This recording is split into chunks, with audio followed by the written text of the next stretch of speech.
Ladies and gentlemen, welcome back to the analysis of YOLENO TV. I hope you're well from wherever you're watching this channel. Now, the 17 billion oil scandal that caught the whole nation shocked has now gone to another level after Kenya Pipeline revealed more details. If Kenya Pipeline now acknowledges that NJERI's fuel was bad, what does that mean? It can only mean one thing, that everything that MURKOMEN said yoyote kama vile port ya Mombasa wamesema tayari. So mafuta mlipakua? Kitambo kabla hata ya hii mambo yote mafuta ilikuwa imepakuliwa, imeenda imesafirishwa kufika penye ilikuwa inaenda, kwa sababu makaratasi zote zenye zinahusiana na documents ilikuwa imeisha. By the time huyu mtu anakuja kusema mafuta ni yangu, hakuna mafuta. Tunajiuliza mafuta gani? Kwa sababu sasa mwenye makaratasi alikuja na karatasi zake, na mwenye ameletewa mzigo na meli ameletewa, ya wale walikuwa wanapeleka kwa nchi zingine wakapeleka nchi zingine, yale yalifaa kuwa katika taifa letu yakafika kwa taifa letu. All the allegations, everything that they said was not true. I want us to dissect this story bit by bit because there is something that is very, very interesting here. But before you do that, let me encourage you to please support this channel by subscribing, liking. Mind you, if you like this video, YouTube does the usual magic of sharing our video to other people who are not part of our audience.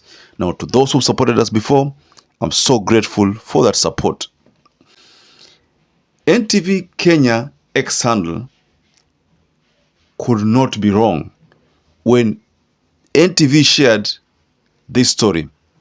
Kenya Pipeline, NJERI's fuel was bad. That cannot be wrong because that is enough evidence that probably Kenya Pipeline could have said so.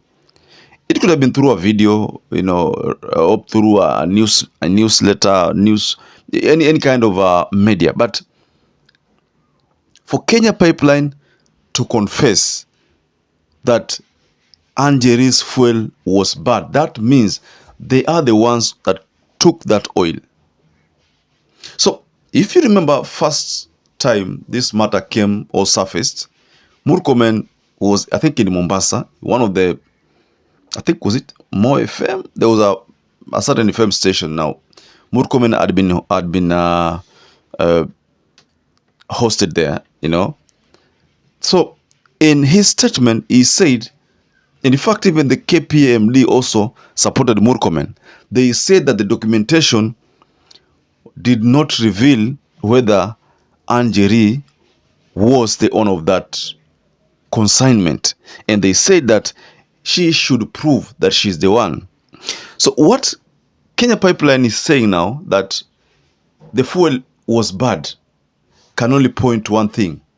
Because what if the fuel was not bad? That means NJERI would have been paid. But because the fuel was bad, as a remark, that means NJERI is the one who's supposed to pay. Raila, when he was releasing his bombshell regarding this issue of oil, said that NJERI cannot afford those billions. And then there was another article of NJERI's mother, where her mother was also surprised how her daughter can afford that kind of money while she was living in that kind of lifestyle. So if one did a quick lifestyle audit on the NJERI's mom, you would only drive at two scenarios. One, either NJERI is rich and not supporting the mom, or NJERI is not rich, she is just being used, as Raila Odinga said. So probably what Raila Odinga said could be true. But the government denied that that consignment belonged to NJERI. I don't have to talk to you or tell you about the abduction that took place, because you already know. What you didn't know is that Kenya Pipeline seems to be confirming indirectly that the consignment belonged to NJERI, because they are saying that the fuel was bad. That means either they could have taken that fuel but wakaiweka katika store zao ili wapime to ascertain whether it's good for consumption by the vehicles. One thing I make of this story is that if what Kenya Pipeline is saying is true, then two things. One, either the government wants NJERI to pay for the damages which could have come as a result of that fuel, or the government doesn't want NJERI to continue with this case because she is probably going to win the case. And if she's going to win the case, that means the government must pay NJERI for the damages, the abductions, and everything. So this is where the catch is, ladies and gentlemen. What if the government declines to pay?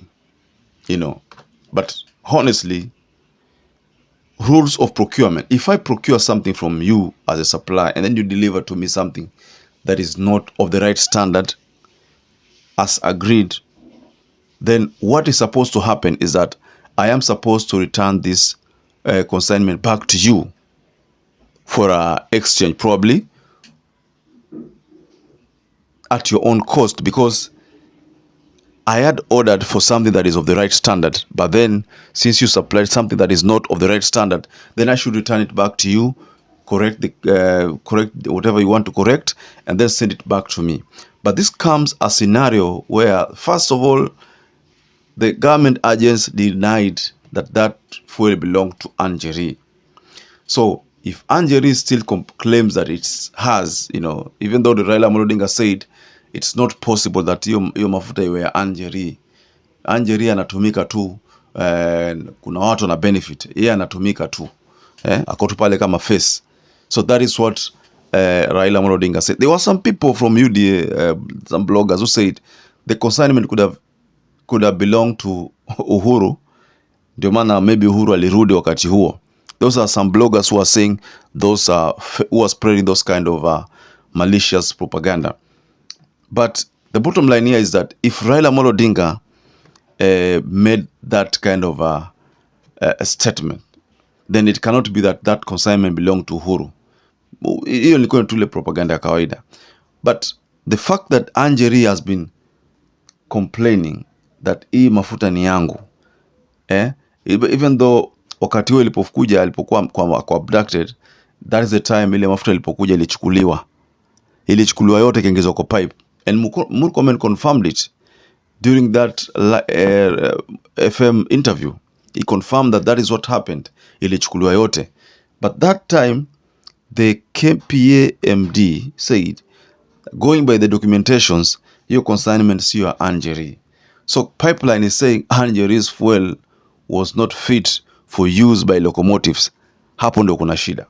So who is telling the truth? Ladies and gentlemen, you can just go below the comment section and try to create a story out of it. Whom do you think could be telling the truth? Just go below the comment section and tell us. Between Murkomen, Chirchir, and William Ruto, the MD for KPA, and Kenya Pipeline, who do you think is telling the truth? Because NJERI anashikilia kwamba hiyo mafuta ni yake. Now, going by the statement of Kenya Pipeline, ni kama Kenya Pipeline inasema indirectly kwamba hiyo mafuta ilikuwa ni NJERI, yes, lakini mafuta ilikuwa mbaya. That is the position of the Kenya Pipeline.